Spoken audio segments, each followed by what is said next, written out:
Assalamualaikum warahmatullahi wabarakatuh. Perkenalkan, saya atas nama Andi Febrianti Patawari dari kelas 10-1 Lagaligo. Jadi, di sini saya akan menjelaskan sejarah ban di Indonesia. Indonesia memiliki ban sentral bernama Ban Indonesia yang ditetapkan sesuai pasal 23D Undang-Undang Negara Republik Indonesia dan Undang-Undang Nomor 23 Tahun 1999. Meski begitu, sejarah ban di Indonesia sudah dimulai sejak masa kolonial. Sejarah perbankan di Indonesia pun terus mengalami perkembangan hingga era reformasi. Seiring berjalannya waktu, Bank Indonesia mengalami kemajuan dan memiliki kewenangan sesuai dalam perundang-undangan. Bagaimana sejarah bank di Indonesia?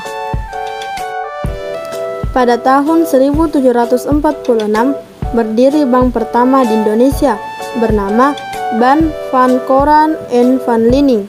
Sejarah pendirian Bank Van Koran didorong oleh peristiwa datangnya bangsa Eropa ke Nusantara guna mencari rempah-rempah pada tahun 1600-an.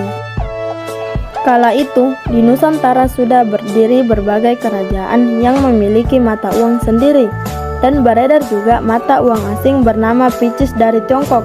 2 tahun berselang, pada 1602, terbentuk sebuah maskapai dagang bernama Verenigde Oost-Indische Compagnie atau VOC.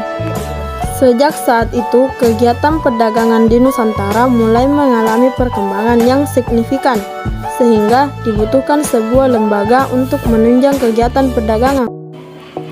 Oleh sebab itu, didirikanlah Bank Van Koran. Bank ini bertugas untuk memberikan pinjaman kepada masyarakat dengan jaminan emas, perak, perhiasan, dan barang-barang berharga lainnya.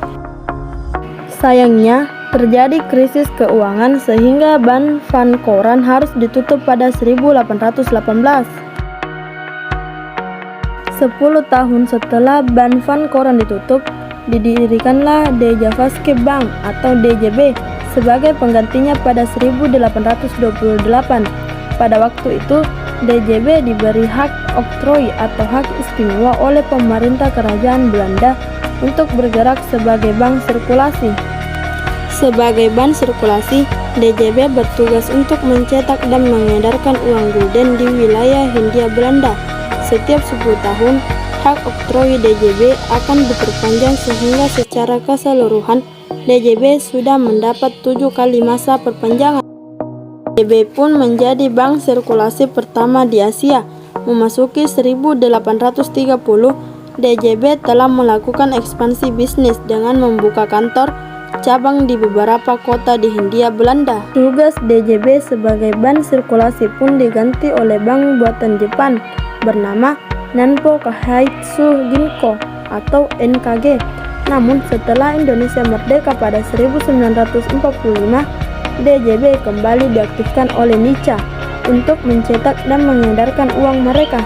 Pendirian Bank Negara Indonesia akan tetapi sesuai dengan perintah yang ada dalam Undang-Undang Pasal 23 tahun 1945, pemerintah Republik Indonesia kemudian membentuk bank sirkulasi bernama Bank Negara Indonesia. Pada tahun 1952, pemerintah Revolusi Indonesia mengambil alih DJB dan mengubahnya menjadi Bank Indonesia.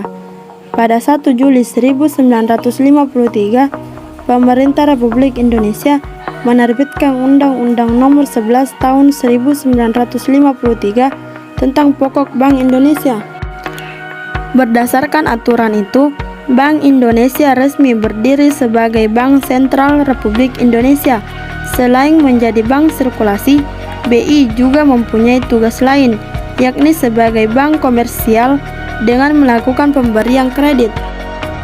Akan tetapi, 3 tahun kemudian, pada 1968, pemerintah Republik Indonesia kembali mengeluarkan Undang-Undang Nomor 13 Tahun 1968 tentang Bank Indonesia.